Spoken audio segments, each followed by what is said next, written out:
To know once again there's one life, one mind, one power, one presence, one eternal giving nature that's living and breathing and having its being in, through, and as each and every one, in, through, and as me, the San Francisco Center for Spiritual Living. All truth seekers and all truth seekers everywhere, everyone in our live stream, everyone present here today, everyone in our minds, every anticipation, every memory, every circumstance, every situation, it all fades into God. It all flows from the bosom of the divine. For this truth, I'm very grateful. I know this service is already complete in mine. All is well. This is a day we claim as a victory for personal relationship with the infinite indwelling and self-existent God. And all we think and all we say and all we do, and all is well. And so it is. So it is. Yeah. I think we have a reading now. That's what it says on the program. Morning.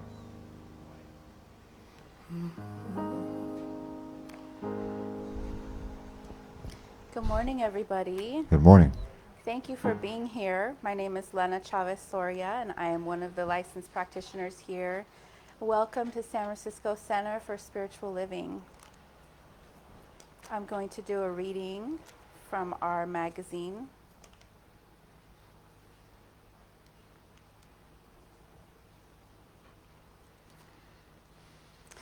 So the daily guides are written by Reverend Dr. David Alt. And I'm going to actually read to you about him before I do the reading. With the opportunity to write on this month's theme, Loving the Unlikable, I felt an immediate spark. Phrases like finding rest in the unrest, bearing the unbearable, forgiving the unforgivable are what I learned as inversions. They also may be seen as mirrors for spiritual beings navigating a dualistic world. As Jesus taught, we are to be in the world, but not of it. In many ways, we live inside an inversion, continually invited to flip the ego's accustomed resistance into recognition and stagnation into spiritual alignment. When our North Star is that nothing is unlovable, no matter what mask it wears, we step more fully into our purpose for being here. Writing these guides has been a practice in leaning toward, even when the unbearable swells larger. For all of us, the task remains to remember that this too is God, this too is good, and the blessing waits to be seen. Reverend Dr. David Alt is an ordained minister through Centers for Spiritual Living. He travels the world as a facilitator, keynote speaker, and a coach. His US-based nonprofit, Kaleidoscope Child Foundation, provides sustainable education, life skills, and clean water to more than 1,000 children annually in Cambodia, India, Guatemala, and through special initiatives in Africa and the United States. He lives in Atlanta with his husband, Jai Ram Latin. You can learn more about him at kaleidoscopechildfoundation.org and davidalt.com. So I wanted just to read that to you so you know who is speaking to us this month. And for today, Sunday, November 23rd, 2025, it's titled, Letting Fear Through. Fear does not prevent death. It prevents life. That is a Buddhist proverb. Fear does not prevent death. It prevents life. And this is a quote from Ernest Holmes from This Thing Called You. There is something within you beyond all doubt and fear, something that has never been limited by your acts or destroyed by your feeling. This is the only something that can make you whole. Author Mark Nepo shares a powerful story from his 30s when he was gripped by fear after a rare lymphoma diagnosis. One night, he dreamed that the Tang Dynasty poet Tu Fu appeared, sitting cross-legged on a sandy shore, scratching delicate patterns with a branch. In the dream, Mark crouched beside him and urgently asked, "How do I block the fear?" The poet remained silent, continuing to trace lines in the sand. Nepo grew frustrated, repeating his question with desperation. What's the question again? The question was, how do I block the fear?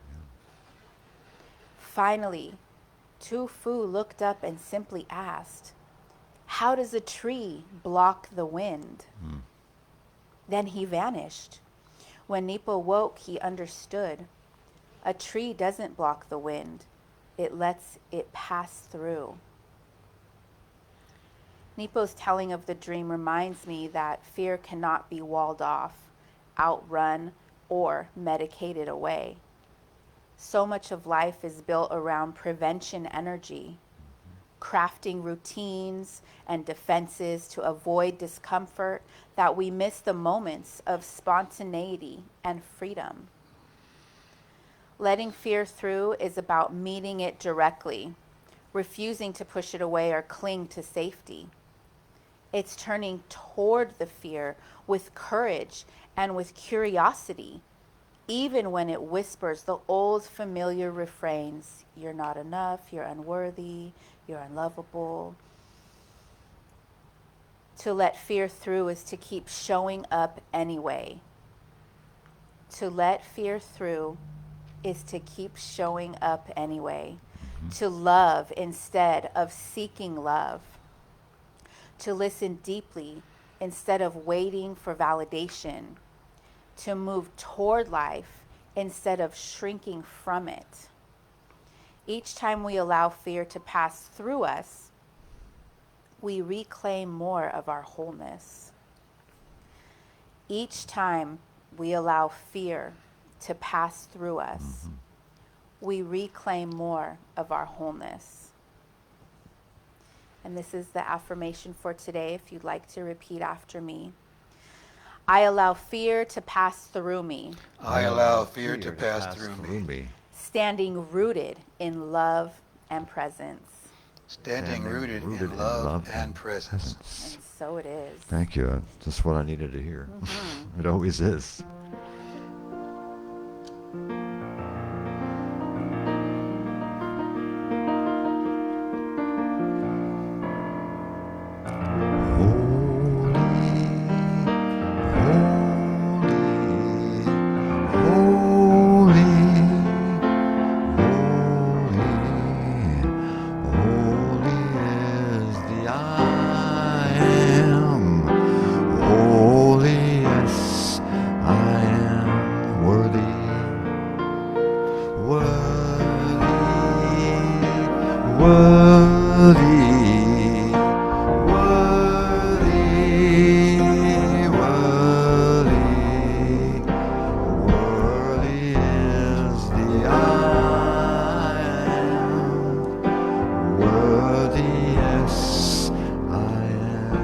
Precious.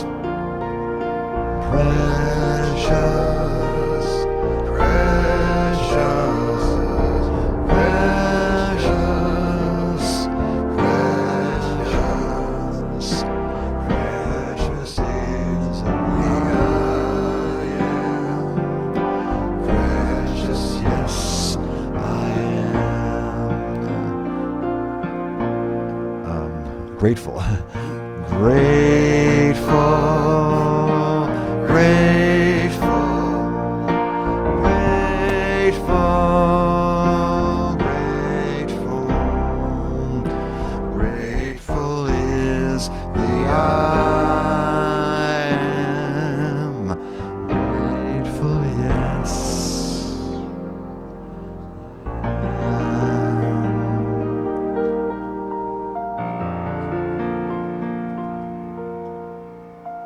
We're ready, yes. Grateful is the I am. Loving is the Yes. I am everything. Back in the day, man, it's funny how back in the day is so far back and so far back now. But back in the day, it's getting further and further away. You can't even call it back in the day. It was like away in the day. It's past back in the day. But everything is everything. We used to talk about that. Everything is everything. Sometimes the sayings off the street just capture spiritual principle. Some from last time. Oh my gosh. God is good, yes? Good morning. Man. Never doubt that a small group of thoughtful and committed citizens can make a difference in the world.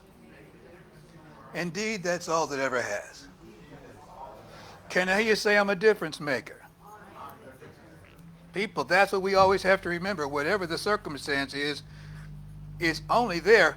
You know, I'm kind of getting off script, but I always do. There's an old story. It's got to be an old story because it's about Jesus. And they brought a blind man to him. And they're trying to trick him, catch him up in something so they could prosecute him. That's the way the story goes. And they ask if this man has been blind since birth, who has sinned? His parents? Or did somehow he sinned in his mother's womb before he got here? Why could he be blind from birth? Who has sinned here? And the master teacher said, no one has sinned. This man is blind. So the Son of Man can be the glorified Son of God. Each of us are a child of God. So he's talking about all of us. When anything is talking about anything that happened with Jesus, the master teacher, he's the great example, not the great exception. It's about who we are and what we're capable of.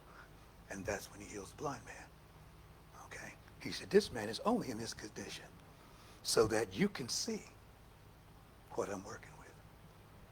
All the problems you have in your life right now are only here so you can see what you're working with.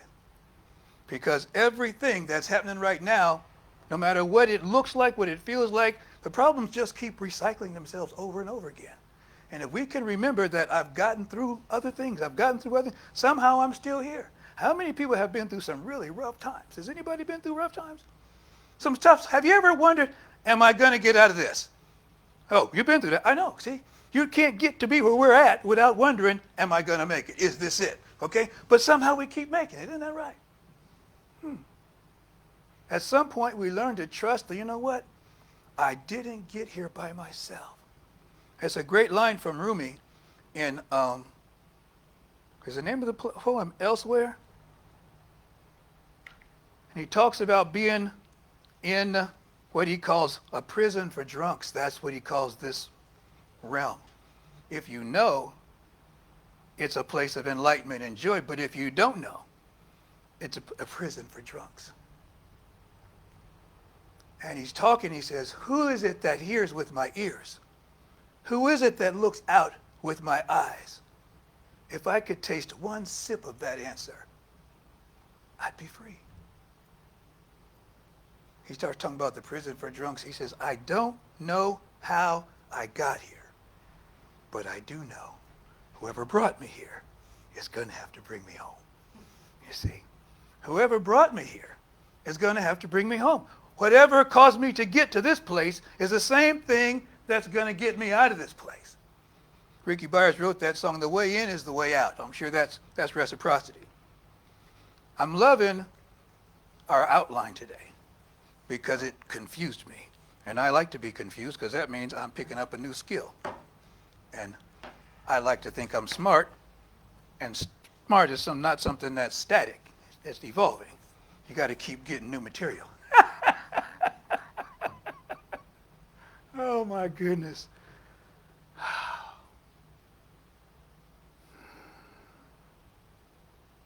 Going through it, and grateful to be going through it. Reverend Joan Stedman retired, had a ceremony Friday. And I got a chance to be around Michael, my friend Michael, my mentor Michael, my brother Michael Beckwith. And I was talking to him about the book I'm writing. And I've got this section on empower, entitlement, and changing mindsets. And we're talking about expectation. Now we're talking about entitlement versus taking things for granted. And I was after him for a quote. I said, I got you in here, but, maybe you can give me a quote just right now. You got something you can give me? And I was talking about this chapter I just finished about entitlement and taking things for granted. And how entitlement is something you expect, you believe is your due, whether by your merit or just because that's just how good you think you are. You don't always have meritorious entitlement. Sometimes because I'm me. My brother used to say, I'm so me. That's a good way. I'm so me. And sometimes he go, wee, me. He was into himself. I learned a lot from him. Oh, my gosh. And Michael just instantly came up with, enlightened people are grateful for what others take for granted.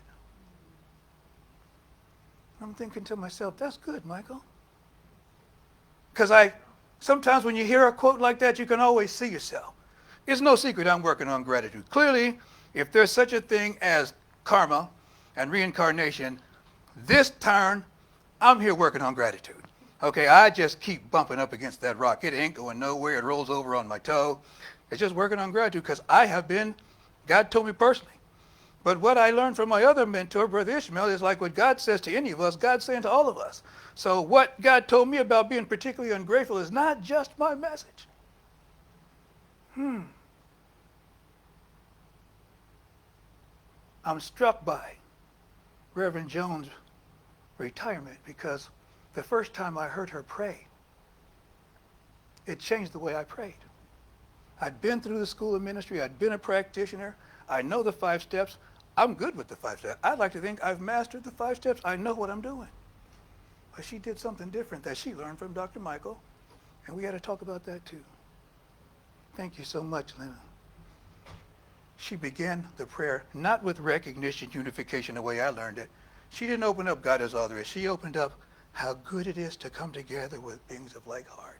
How good it is to be this. She opened up with gratitude. And I instantly knew, I hate to say it, but in my mind I said, they taught me wrong. Because I'm still in the blame game. Just say, they taught me wrong. I did it. It's wrong. This is the right way to do it. I'm still stuck in that paradigm.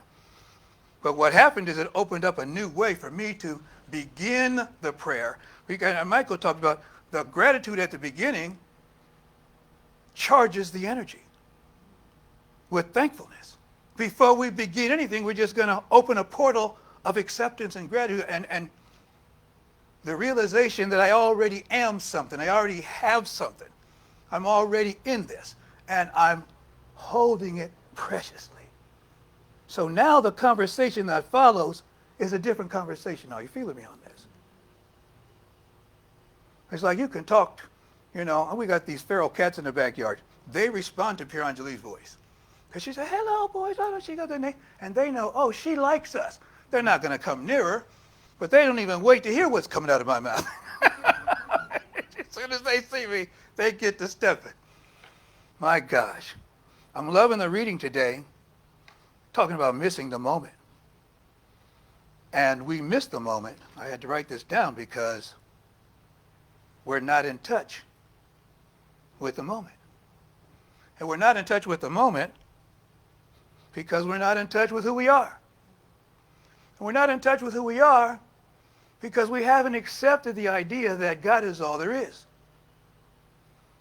And if God is all there is, then I must be one with God. Dr. Holmes wrote, the manifest universe is the body of God. It is a logical and necessary outcome of the infinite self-knowingness of God. Which means if you're part of the manifest universe, which everything we can see, hear, feel, experience is part of that manifest universe, then you are part of the what? What? See, we're still scared. We can't just come out and say, I'm part of the body of God. Can we, like my daddy said, put some bass in your voice, boy. Can we say it with a little bit of confidence? I'm part of the body of God. Okay, I'm going to have to accept that. It's still the right answer. I'm looking for a little more passion, but I don't know. I can't measure anybody else's passion. I am God expressing. God had a magnificent idea called Muata. Now, see, if I think God's idea of Muata is magnificent, then people think that I think I'm more special than them. I don't think I'm more special than you. I just think I'm special. And you don't. Edward Viljoen, who was president of the organization for a long time. I know, and I don't do well with hot stuff. I got a little cold water, I'm poured in there like that. Oh my God, now I'm making a mess. That wasn't wise. I sure hope this is on film. I know that's a joke. You gotta laugh about it now. I've already made the mess. Everybody's seen me make it, so I might as well. I did that on purpose. I wanted to see how much empathy and compassion I could elicit from the people here today. So I want you to know you're doing a really good job. You're rating high on the empathy meter. So thank you very much.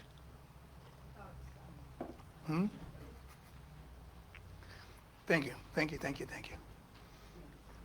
It's okay. No, this is good. We just, it started, the water came down, so it's like, we got to do something about this. Meanwhile, back at the ranch. What was I talking about? The body, manifest body of God. And I'm talking about this because this week, the outline is called Being Grateful, which is always a good thing. Gratitude is the cornerstone of consciousness. It's the cornerstone of manifestation. It's the thing that, when Jesus, the way the story goes, with raising Lazarus, even the fish, he always gives thanks first. Okay? Giving thanks is a cheat code. Okay? Being grateful for everything. Brother Ishmael, I told you about this. He doesn't even talk. Everybody's talking at the table. He's silent, blessing his food, blessing the organs that are digesting the food. He's having an intimate relationship with the food and his body the whole time he's digesting it. It's a sacred practice. We are developing sacred practices. This is what's required of us. The way the world is working right now, some of us just have to be responsible for the rest of us. And if you're in the room, I'm sorry. It might make you mad. It made me mad for the longest time. I've still got a little bit of residual, but I'm responsible for a level of consciousness that's going to support peace on this planet. Which means I don't get to just go off and do what I see everybody else doing. I can't get mad at the stuff I used to get mad at. The longer I live, the older I get, the less mad I become. And I'm grateful for that, because I certainly didn't need to be more mad. I was mad enough. I was crazy enough. But what happens is I'm having to surrender deeper and deeper and deeper. And surrender means I'm letting go of my opinion more and more and more. And when I say I'm letting go of my opinion, I'm saying I have to let go of the way I think it's supposed to be. And it's really important as you get older, especially as I hear myself. I can hear the old crotchety dude in my head. I hear him. Things aren't the way they used to be. Things aren't the way they're supposed to be. He's just there. Isn't that right, Fred?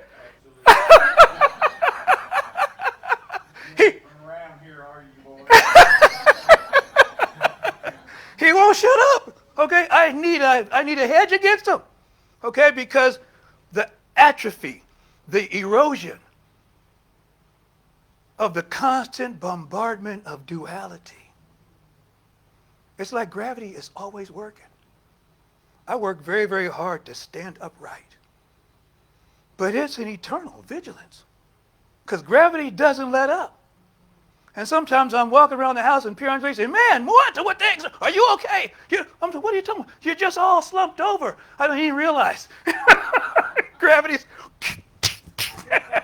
get back down there. You know you're not supposed to be standing up at your age. No, I got to keep standing up. We're talking about being grateful for kith and kin. And we pretty much heard this. I've heard this before. I never really knew exactly what it meant, but I know what kin is. But they're talking about being grateful for kithness. And the kith is still part of our kinfolk, okay? But it now includes the non-human relationships. So we're not just grateful for our relationships. What was that? Who is it that says, is that the Sioux? The Indian tribe that talks about being grateful for all of my relations. Knowing that I have more than just human relations. How many people know you have more than just human relations? See, people with animals, oh yes, I have animal relations, but how many people know you have relationships with inanimate objects? See, if you have a car, I know you have a relationship with your car. You talk sweet to your car, don't you? You don't never say nothing bad about it. Even when the car's acting up, you don't want to say too much bad about it because you don't want that car to take it personally. Isn't that right?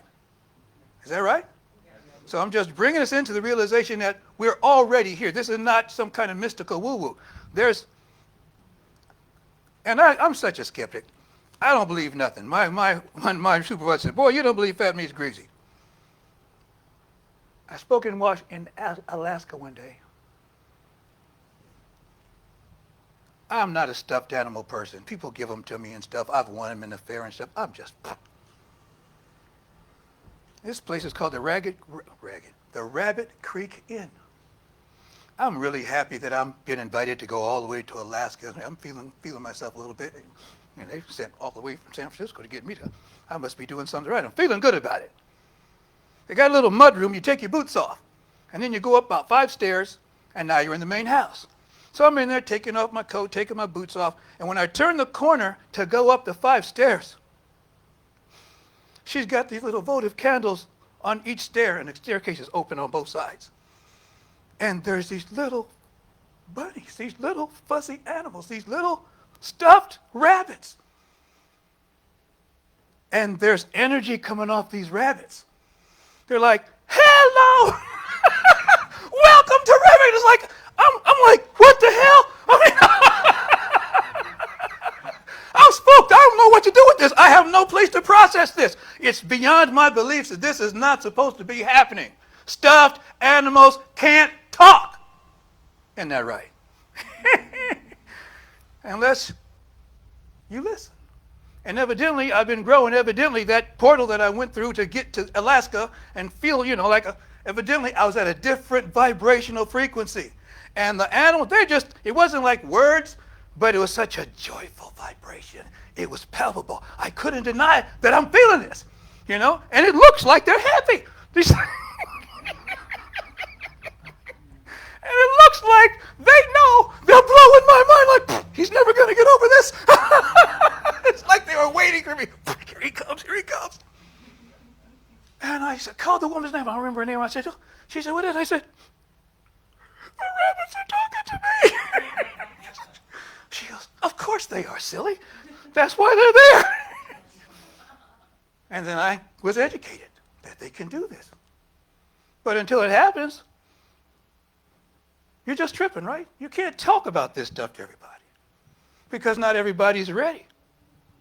And because we're just emerging from the orbit of disbelief ourselves, it's very easy to go back into the re-entry of that gravitational field, which is why we have to be careful with who we hang out with, where we go. People who are long-time addicts have to stay out of certain neighborhoods because they'll be triggered just by being in a neighborhood.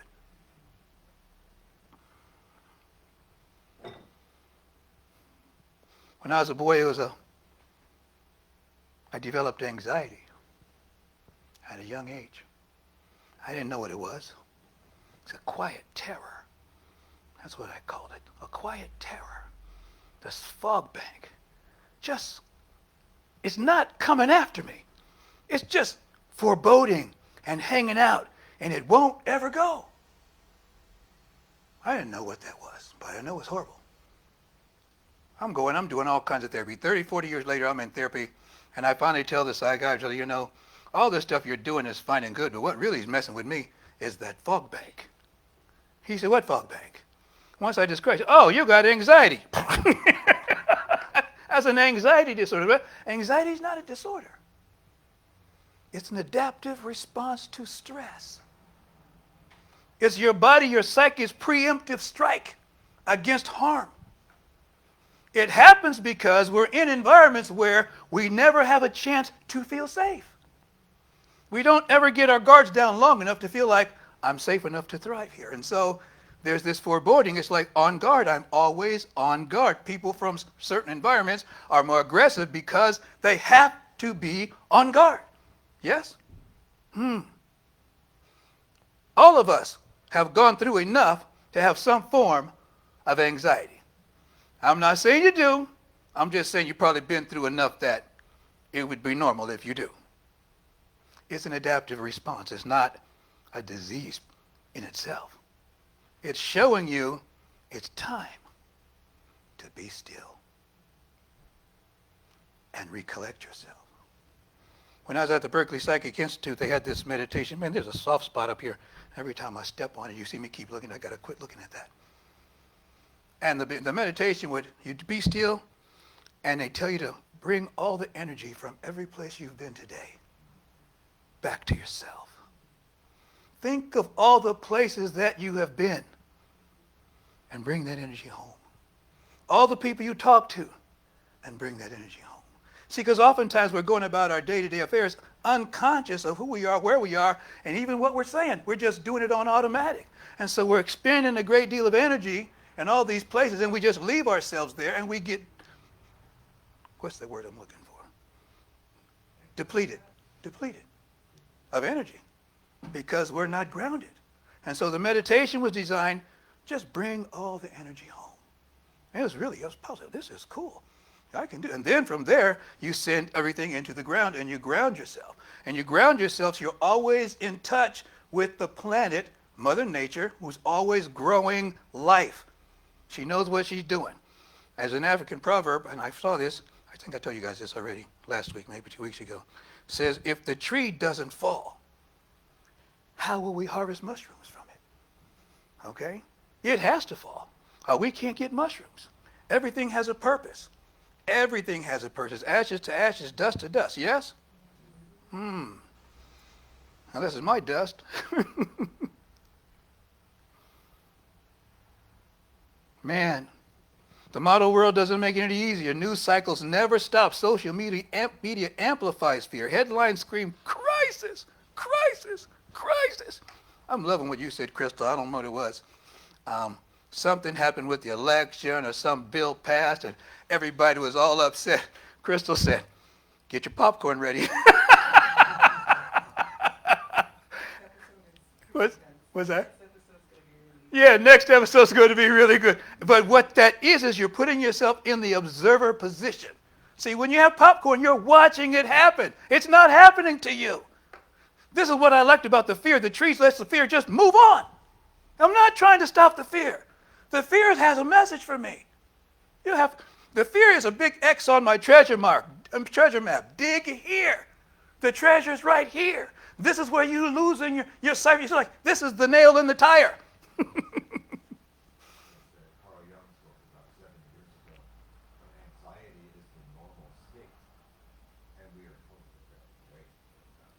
It is. Yeah. Say that again. I couldn't hear it. Anxiety is the normal state, Carl Jung says. It's normal. It's normal. It's normal to have anxiety. It's good. Yeah. See what? I'm rich. I got lots of that. There's nothing wrong with us. One of the best affirmations I ever got was from Dr. Margaret Stewart. I was going through it. I mean, it's really a trip to just know that you got pulled out of the water, that you've been pulled off this gravity. So Margaret looked at me. She said, "Mawant, you have to remember." Looked me in the eye. She says, "You are enough." I'm like, shit, that felt good. I am enough. Whatever is going on, I'm enough. In Susan Jeffers' book, Feel the Fear and Do It Anyway, she talks about how the reason fear is so overwhelming is because there's a part of us that believes, because fear is, she says, all fear is of death. Because fear is what happens when we get overwhelmed by whatever is going on, and the ego does not like to be the ego self, the false self, the self that the anxiety is trying to protect, because the wounded inner child, the soft place, doesn't feel safe enough to come out. I don't want to get too confused by what I'm trying to say.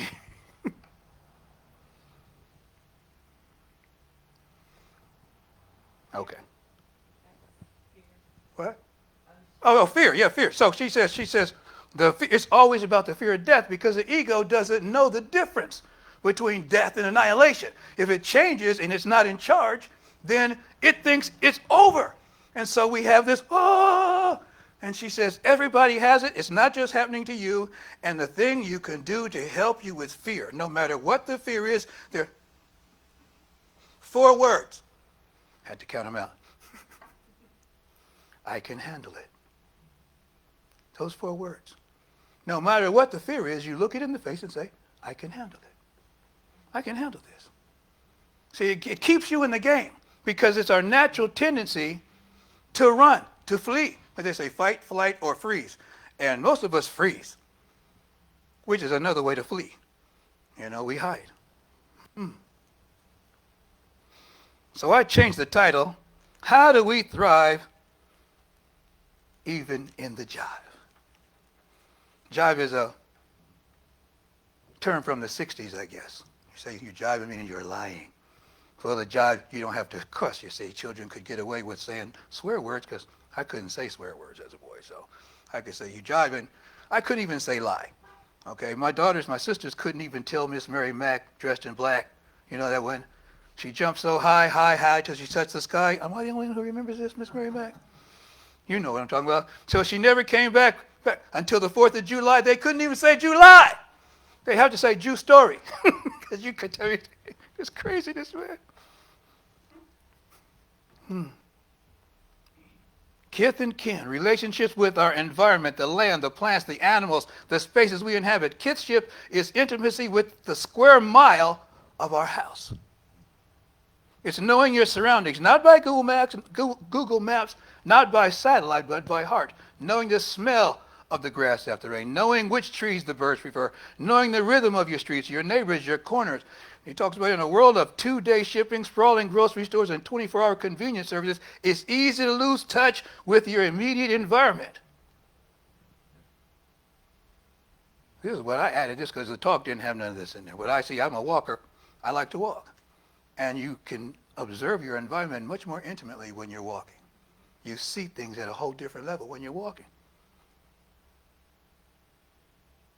So when you walk your square mile, when you observe the grass, the weeds, the rocks, and you remember everything is alive and you are part of it.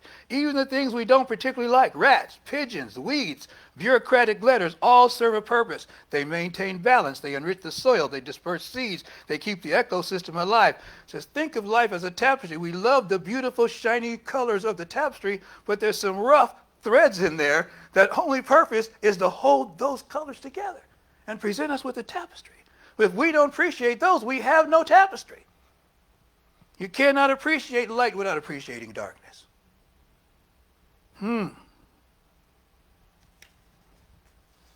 Had a thing with the grass in front of my yard.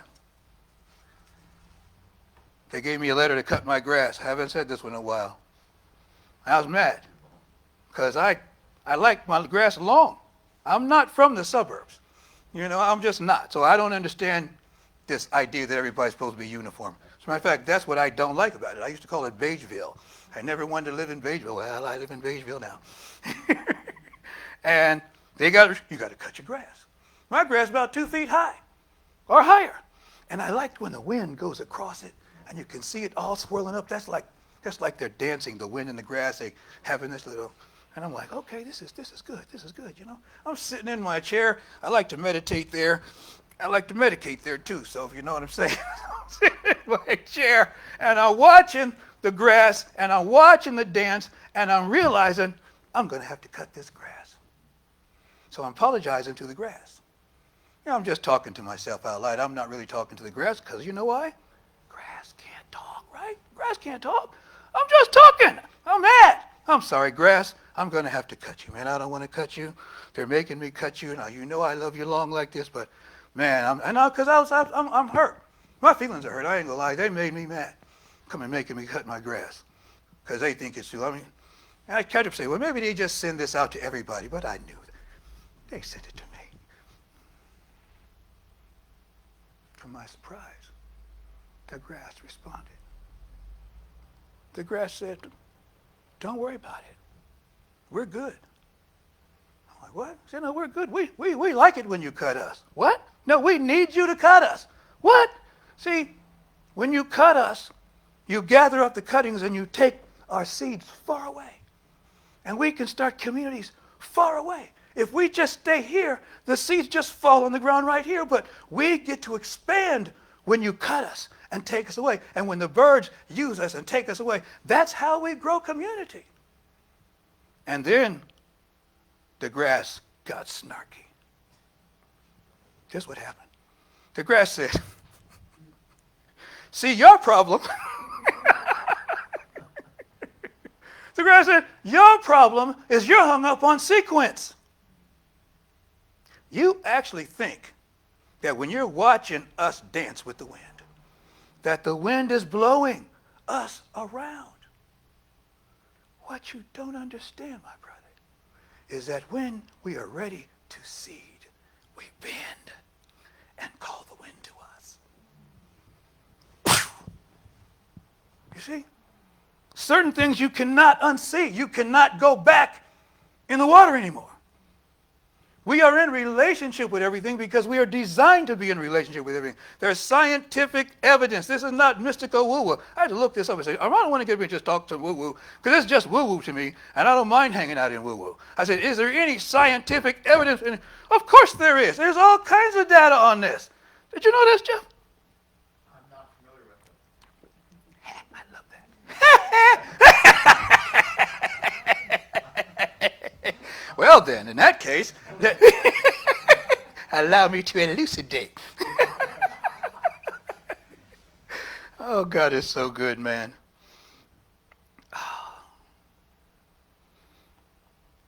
Life is not linear.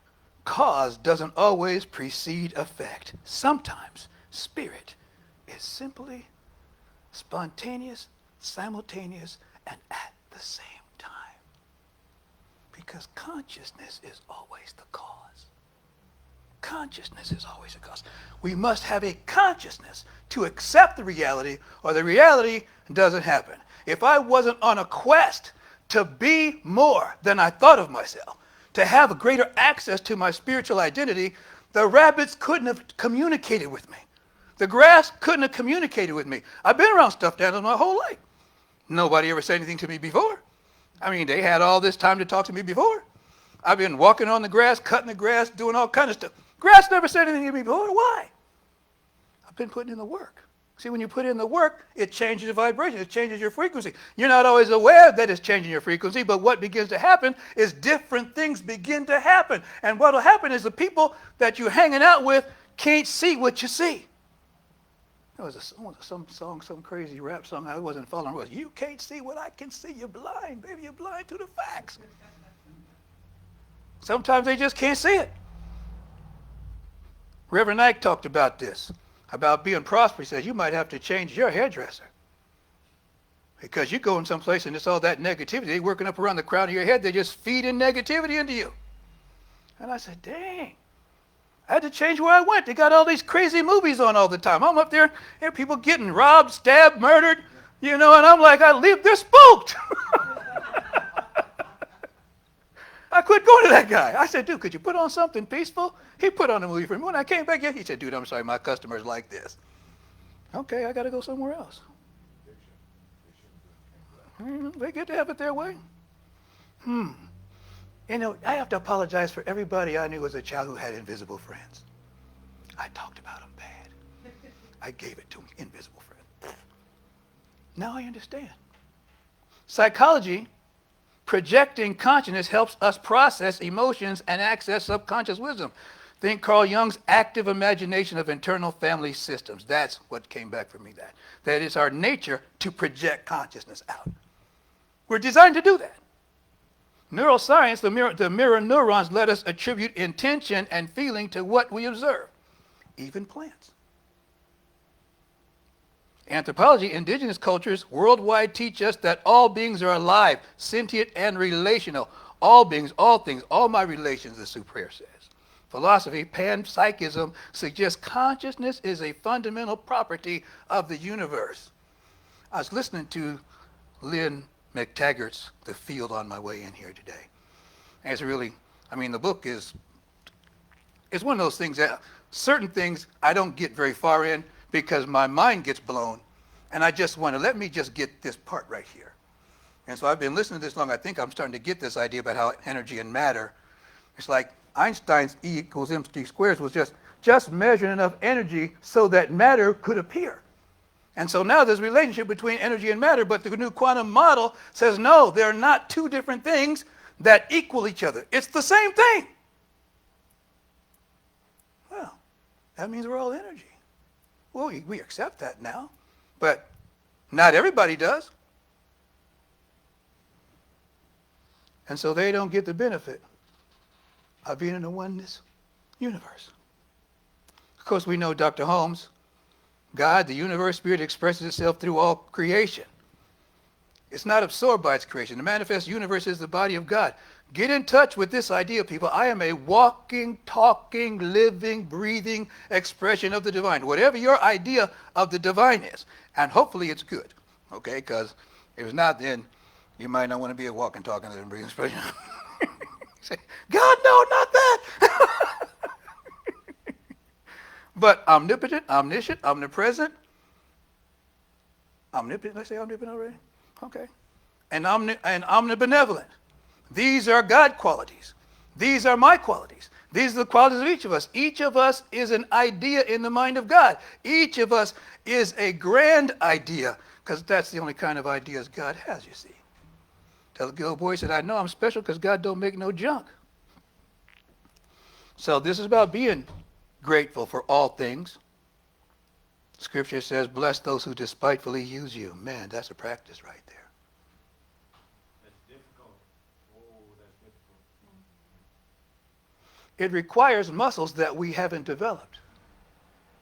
But the practice of developing them makes us stronger. See, it takes strength and courage to bless people, to forgive people.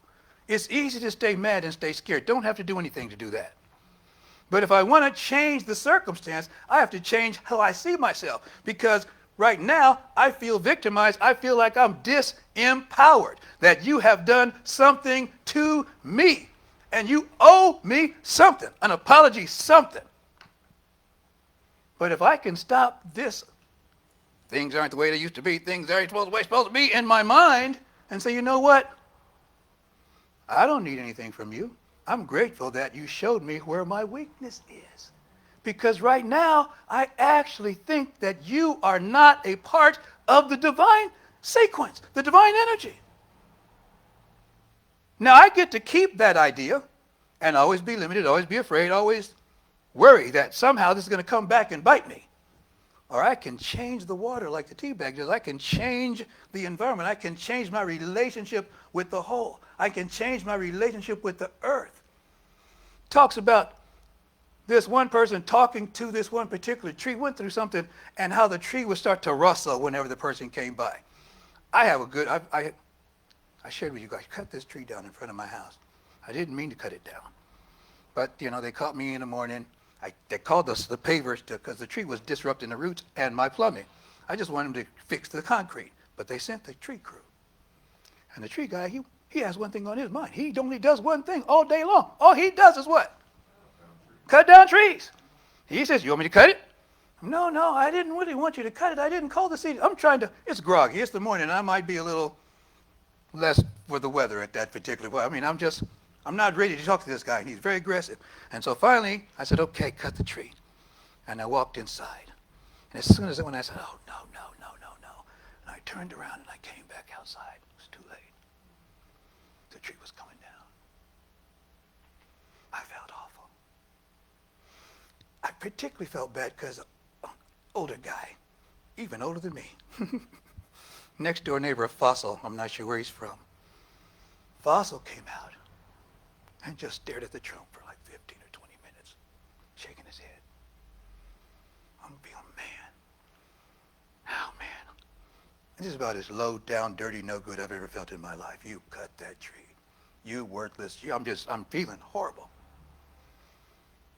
But I was transformed by that tree, sacrificed his life for my edification.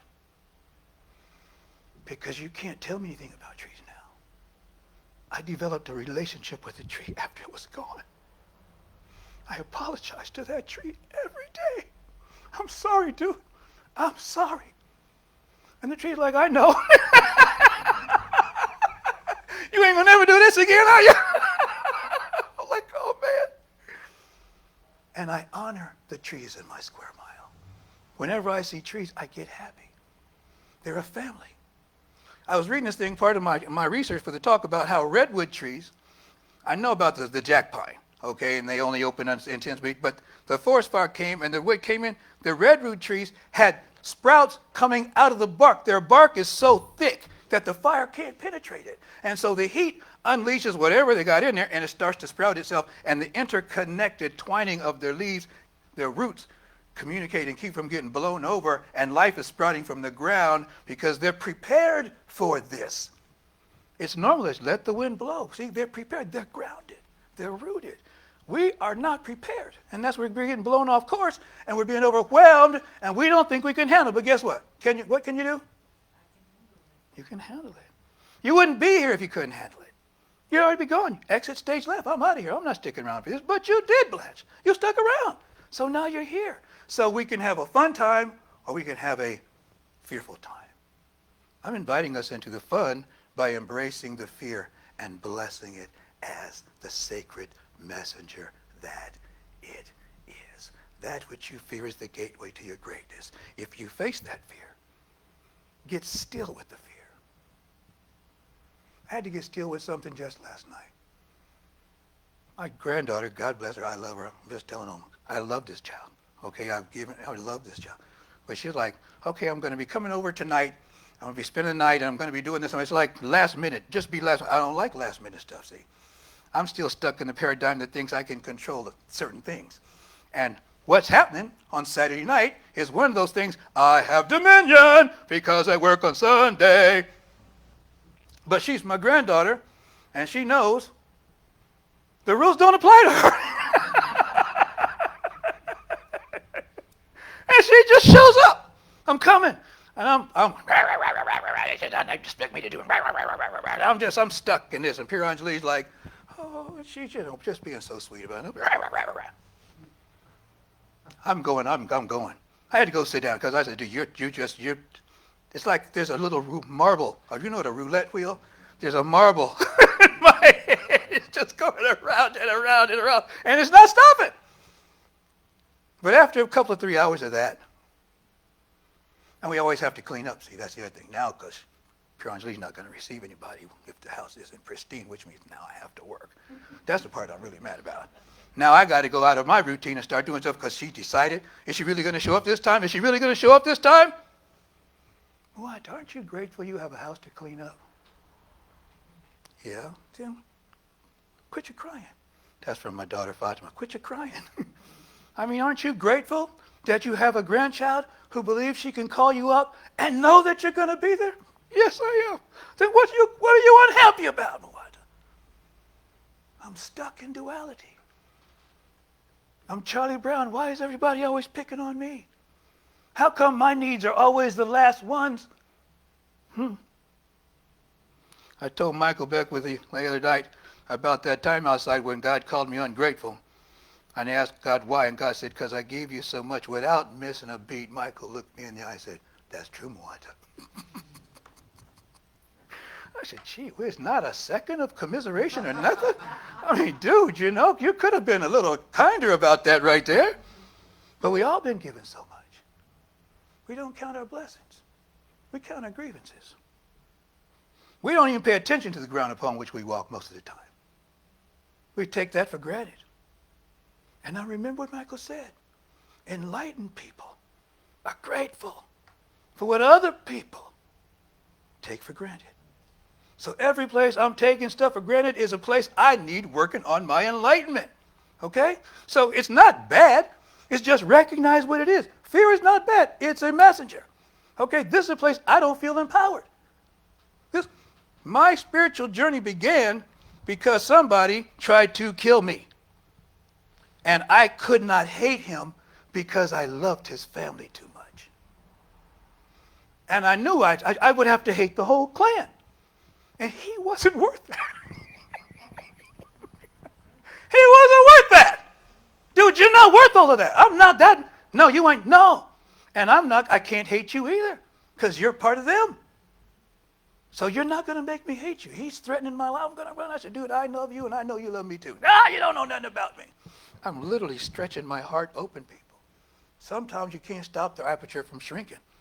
You have to fight to keep it open. That's why we have meditation. That's why we have prayer. That's why we have therapists we can go to. That's why I got friends. All of these things help us to keep our heart space open. I didn't realize that I began my path before I got to religious science. And typically, catastrophic things open us. When something really horrible happens, we have to dig deeper.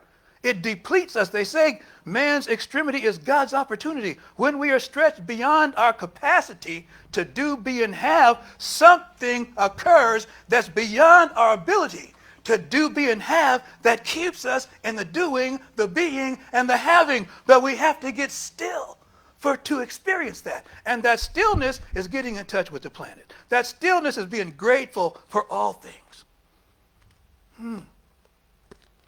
The kithship leads to stillness. Stillness leads to cultivates peace. Peace produces prosperity, internal, relational, and spiritual. Gratitude not just for the beauty and convenience of everything that sustains life, even the hard threads. Some people are hard threads. Judas was a hard thread, necessary for the resurrection. Dempsey had to kill me so that I could be alive. Richard Pryor famously set himself on fire. It was a big joke. I saw one comedian take out a book of matches. He struck the match, and he did this. He said, what is this? I said, what is he? That's Richard Pryor. Running down the street on fire. He had a complete transformation. In an interview later, he said, well, I knew I was killing myself. You should really see this interview. He has this conversation with his crack pipe. Oh, my God. The crack pipe is talking smack. You know you want to hit it. You know you want another hit. You know you're going to come over here. Why are you even trying to resist me? You know you can't resist. Come on over here, boy, and get this hit. I know I'm paraphrasing, but he has this, and he doesn't want to do this. I've seen this before with my own brother's addiction. It's like he would talk about he's going to the dope man in tears. They quit selling it to him. He said, dude, you're bad for business. Okay, people, you come in here crying. He said, I was committing suicide. So he said, yeah, did you think you tried to kill yourself? He said, yeah, I was trying to kill myself. I was expediting the process. He said, and the person who needed to die, died. Death is not the end, people.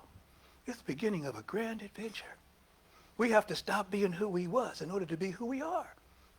We have to quit telling the story of lack, limitation, woe, fear, dread. This is what they did to me. This is what's wrong, because all we'll get is more, this is what they did to me, and we'll make more friends who, yeah, this is what happened to me, and this is what happened to me. And it's like, I like what Fred told me, the first liar doesn't have a chance, but everybody's trying to outdo the other story. One of my little Rasuliums is never be the biggest victim in the room. Let somebody else win. I don't want to be the winner of the worst woe. And I don't have to listen. I don't have to get involved. It's a conversation I don't have to have. It's freedom. Robin Wall Kimmerer, who's involved with all this, he said, we want to stop calling non-human life it. He believes it depersonalizing everything. Well, it's kind of difficult because Dr. Holmes called God it, so we might be having some conflict right here. But I'm talking this because he wants to honor the plants, the animals, the rocks, the soil. These are our kin, our key. This oak is my kin. The soil is my kin. The feral cats are my kin. And there's a thing. We talk about your relationship with the land. Cats don't have relationships with people. They have relationships with places. They like where they are, and you just can't take them anywhere. They're very territorial, and cats have been known to go back to where they was and leave the owner where he was at. But the words shape reality, so if we're going to talk about them, let's talk about them as if they're alive. Slowing down, the world moves fast. Healing moves deep. What'd I say? The world shouts. Peace speaks softly. The world broadcasts fear. Our soul broadcasts calm. We're learning to slow down so we can listen to the inner vibration. Walk your square mile. Love your kin. Be present. Trust that the stillness you cultivate today becomes the prosperity of tomorrow. Affirmation says, I'm grateful for the unique beauty, brilliance, and diversity of my local ecosystem. Thank you. God bless you. Namaste. Thank you for the tea and the raglan.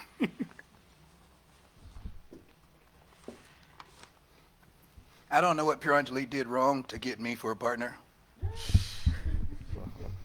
She's such a loving person and very grateful. She's just thanking people all the time. It gets them like, oh, God, you don't need to thank me for that. Oh, God, you don't need to thank me for that. And I'm realizing, dang, this just hit me. I didn't mean to say this just hit me. Dang, I'm still growing, people. She does need to say that. She's modeling the behavior. She's modeling the behavior that was trained out of me. I'm reclaiming all of myself. I'm reclaiming all of myself. That's why we're here. So that when I say I can handle it, I can handle it. When I'm bringing every place I've been is with me right now. Every person I spoke to. I'm blessing every place I go. Empowered every circumstance I've been in. So I can be the blessing right now. Thanks again. We're moving into our time of sharing. Time of sharing is important because what is it that we're sharing? Are we sharing more fear, more rage, more doubt, more limitation? And if that's all we have, then we give what we have. We give from where we are because guess what? The universe is giving by nature. There's no poo-pooing on whatever gift you have to give. You know, what's the little drummer boy say? I have no gift to bring, can I play? Just show up. That's the gift. Be willing. That's the greatest, most precious gift. Reverend Neem, my dear sainted mother, got this great routine. She talks about just being willing to overcome, to be forgiving, to be whatever she says. If you're just willing, that's enough. But if you're not willing, be willing to be willing. And if you're not willing to be willing, then be willing to be willing to be willing. And if you're not willing to be willing to be living, then be willing to be willing to be willing to be willing. And she says, it might take you 50 willings, but at some point you'll get to the willingness. And that's where the magic happens. That's why I had to sit down when I dealing with my grandchild. I said, dude, what are you tripping on? You know, it's that old, what's that? My barn burned down and now I can see the moon. So your presence is a gift. Your consciousness is the greatest gift. We're increasing our amplitude, our route resource, about finance, about money, about prosperity here. For the center, for the mission around the world, and for ourselves personally. And this is the attitude we approach this with. That I have something very powerful to give. My presence first. And everything else is gravy. We have a prosperity affirmation. If you please repeat after me.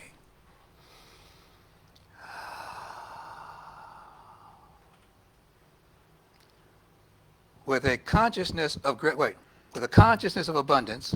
From a consciousness of abundance. And centered in gratitude. And centered in gratitude. I generously give. I generously give. I accept the gifts. I accept the gifts. Of prosperity and abundance. Of prosperity and abundance. As I demonstrate divine circulation in my life. As I demonstrate divine circulation in my life.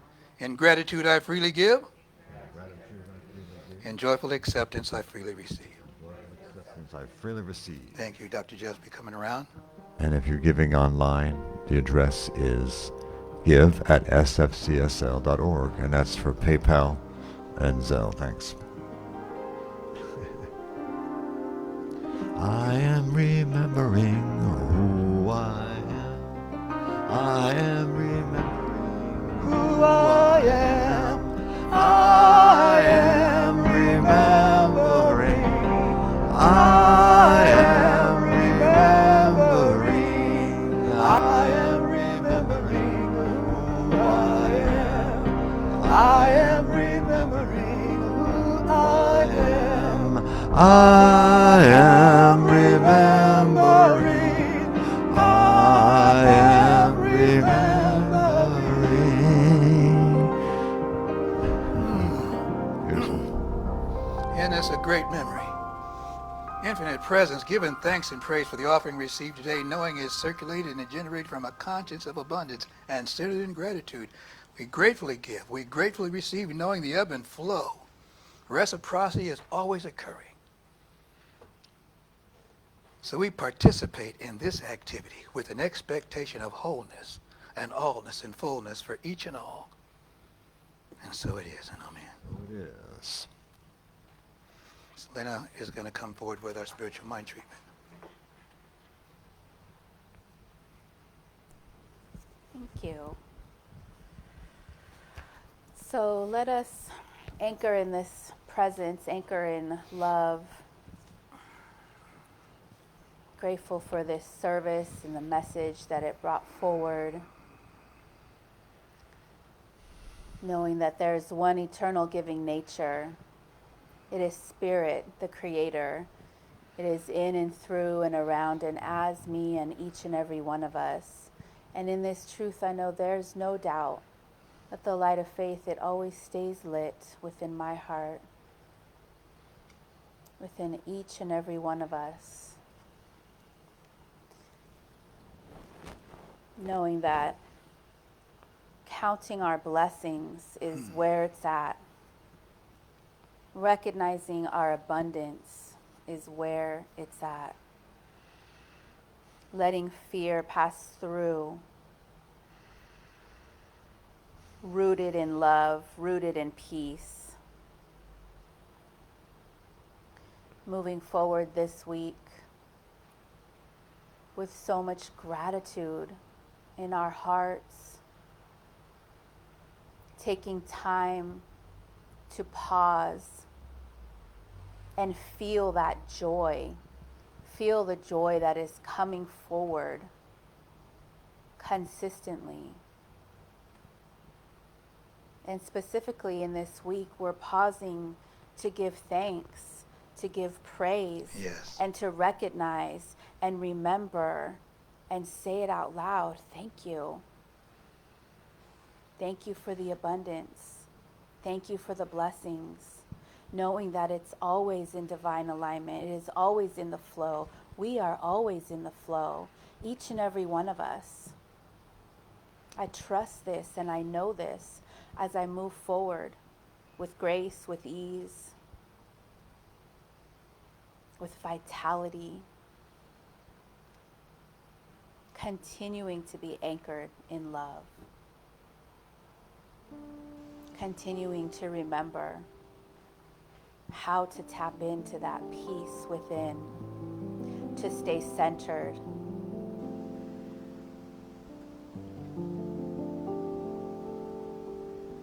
Always grateful for all the things.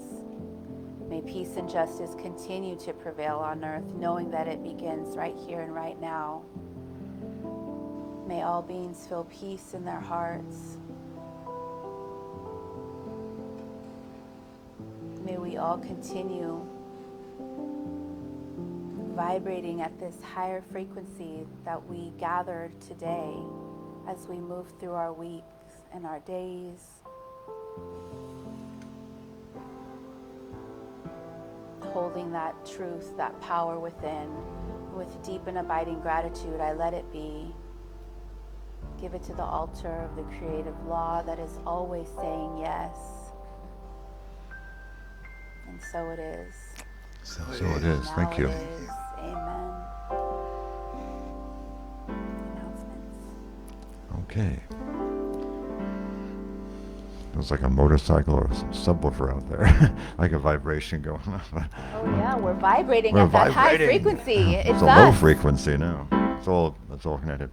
Anyway, I thought I'd do this chant. I love myself so much in the middle of the service because it's kind of better to do it now, talking about all this stuff. I love myself so much that I can love you so much, that you can love you so much.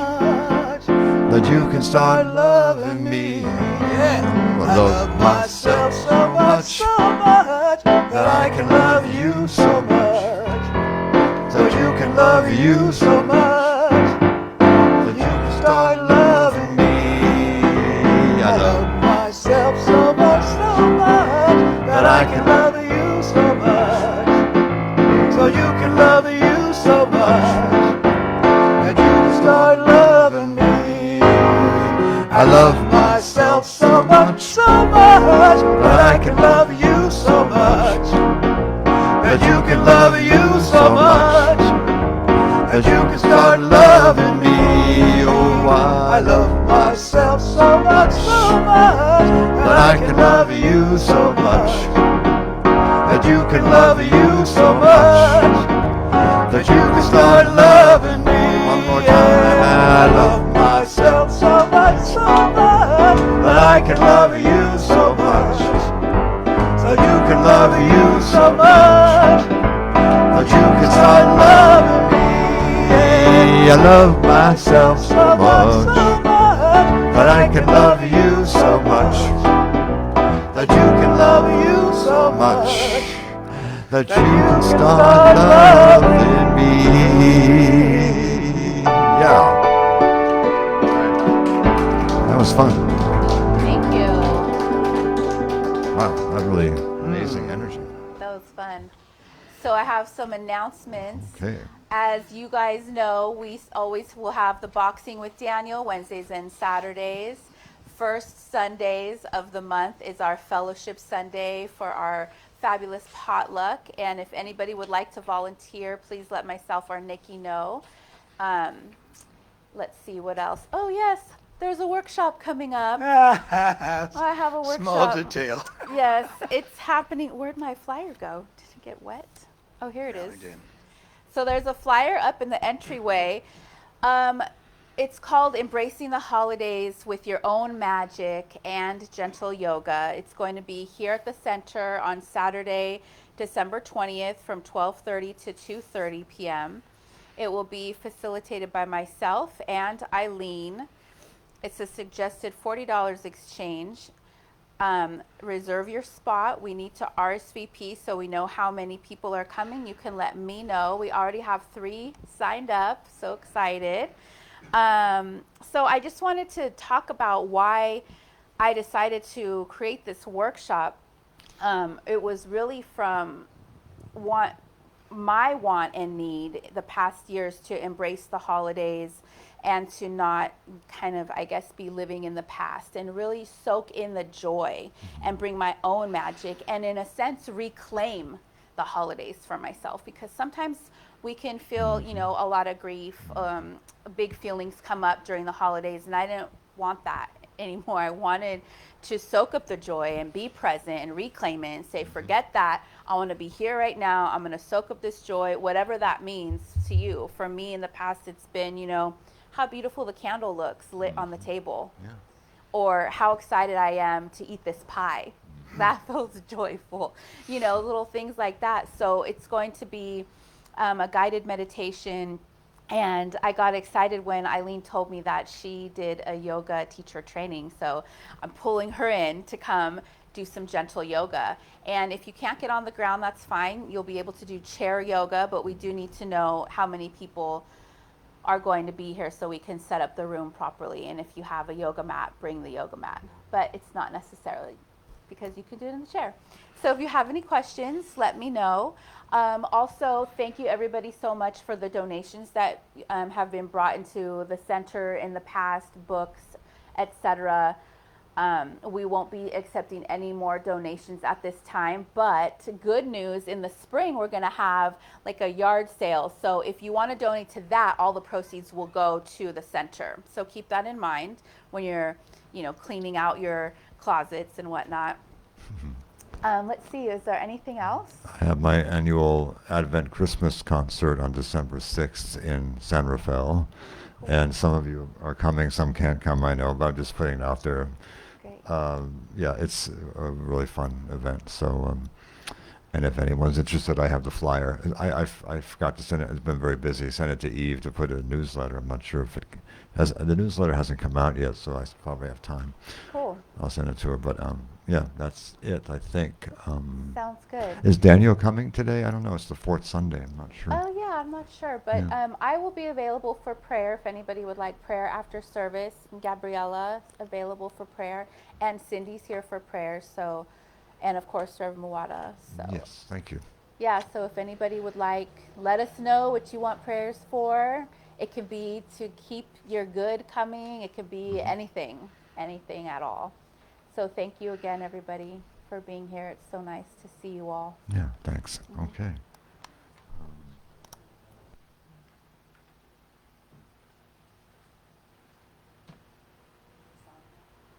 I think we're moving into benediction. Oh, okay. I'm so still right now and so blissed into the stillness. I'm like, Thank you, thank you, thank you, thank you, thank you, thank you, thank you, thank you, thank you. The book of Thessalonians says, pray without ceasing. And the only way to do that is to just be grateful for all things and everything, every time. So I'm very grateful to minister here, to be a part of this beloved community, to have a consciousness of wholeness, and to be with this group of magnificent minds who all accept the idea of the inherent divinity, knowing that each of us is a difference maker, and that together we make an even greater exponentialized difference. We leave here empowered in gratitude and joy, and wholeness, knowing that every step is a difference in the paradigm. Every breath is a difference. Every sip is a difference. Every moment is a difference. And we ourselves cannot help be difference makers by your inherent divinity. Gratefully I accept this. Gratefully we accept this. Please repeat after me. The light of God surrounds me. Light of God surrounds The love of God enfolds me. The love of God enfolds me. The power of God protects and watches over me. The power of God protects and watches over me. The wisdom of God guides and directs me. The wisdom of God guides and directs me. The substance of God supplies, supports, and sustains me. The substance of God supplies, supports, and sustains me. Wherever I am, Wherever I am, wherever I go, wherever I go, whatever I think, do, or say, whatever I think, do, or say, God is. God is, And all is and well. all is well. And so it is. And so it is. Thank you, one and all. Thank you. Let's gather in a circle, for I am the place where God shows up. Hold on. Let's find that way on the altar.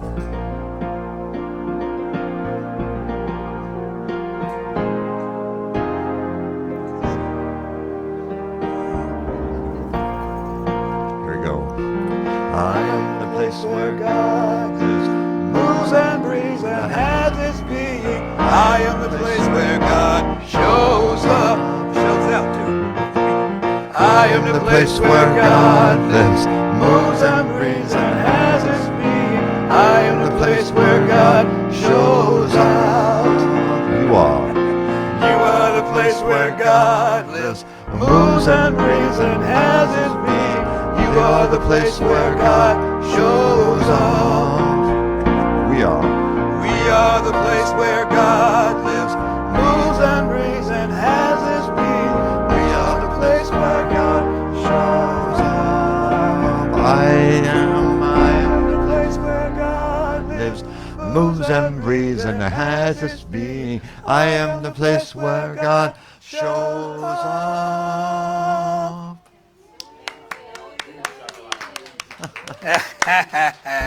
Boom shakalaka.